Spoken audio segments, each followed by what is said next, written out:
David Kramer, you're now the Senior Transatlantic Fellow at the German Marshall Fund of the United States. Welcome. Thank you very much, Milana, and thank you to Nadia for asking Damon and me to do this, and to the AHA Network. It's a great pleasure to be here and to do this.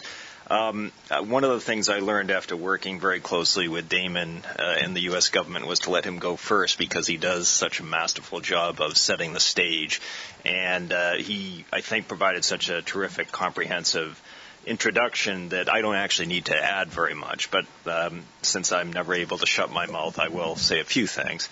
As Damon said, it is important that the administration not put itself into an arbitrary or unnecessary choice between Russia and other countries in the region.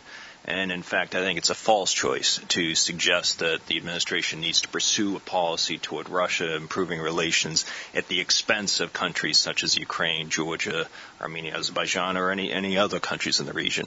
And as Damon rightly pointed out, I think the administration has actually said the right thing so far.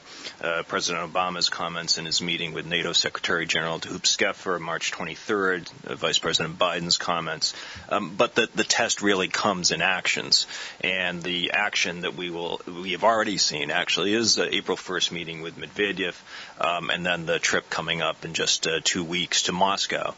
It had been our hope, as Damon mentioned, we wrote an article along these lines, that the president would have found it possible to go to Ukraine on one of these trips. It's not going to happen, but we hope that in the future the administration will find ways to demonstrate in concrete terms its support for the countries in the region.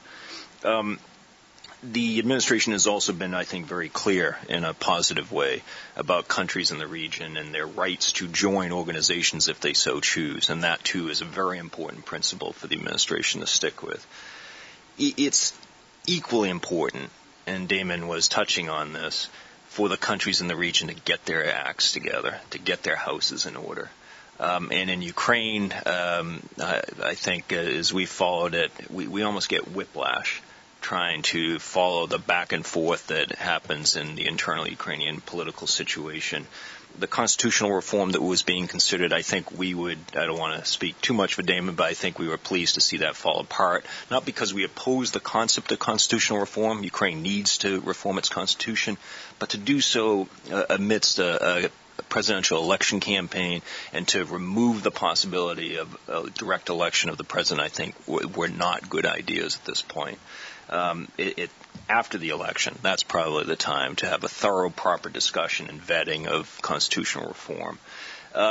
It's equally important that while elections bring out finger-pointing and blame games among politicians, that Ukraine's political leaders realize and recognize that they still have an economic crisis on their hands, and they need to get their country's economic situation in order.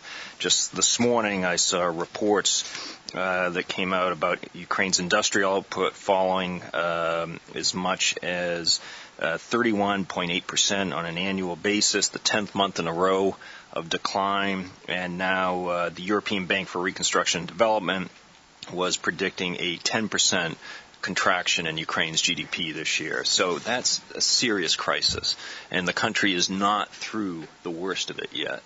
I would say the same, frankly, for Russia, even though there is a slight renewed sense of optimism in Russia reflected in the recent St. Petersburg Business Forum. Russia is not through the worst of its economic crisis either, and that should be of concern to Ukraine. It should also be of concern to Georgia, because Russia, when it's not doing terribly well domestically or economically, has an unfortunate tendency to project its frustrations and problems onto others, if for no other reason than to deflect attention from its own domestic problems. The issue of how we handle policy, we meaning the West, how we handle policy toward Ukraine and Georgia and Armenia, Azerbaijan, Belarus, Moldova, Central Asia, is arguably the most contentious issue between us and Moscow. But we have to remind ourselves that, as Russia refers to it as its near abroad, a term we shouldn't use in the West, is often many people refer to it as Russia's neighbors, and I confess I'm guilty of that myself. We should also use the term the EU's neighbors because they are equally the EU's neighbors. And we have to remember that these countries have a right to join whatever associations they so choose, and that Russia does not have a privileged sphere of influence or interest in that region. It was unfortunate yesterday that Russia at the UN Security Council vetoed the extension of the UN mission in Abkhazia. That does not bode well for stabilization in that troubled country.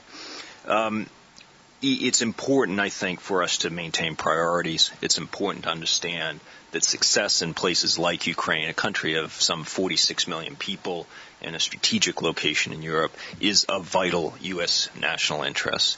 And so it's important that we help and do what we can. But again, it's equally important for Ukraine's leaders to get their act together, for Georgia's leaders to get their act together, for protesters and officials in the government to handle demonstrations in a peaceful way. What we don't need are pretexts for other countries to step in and act. So it's important, I think, that these countries get their act together. We will be there to help, and obviously we will follow President Obama's visit to Moscow with great interest and see what the implications are of that visit. Thanks very much.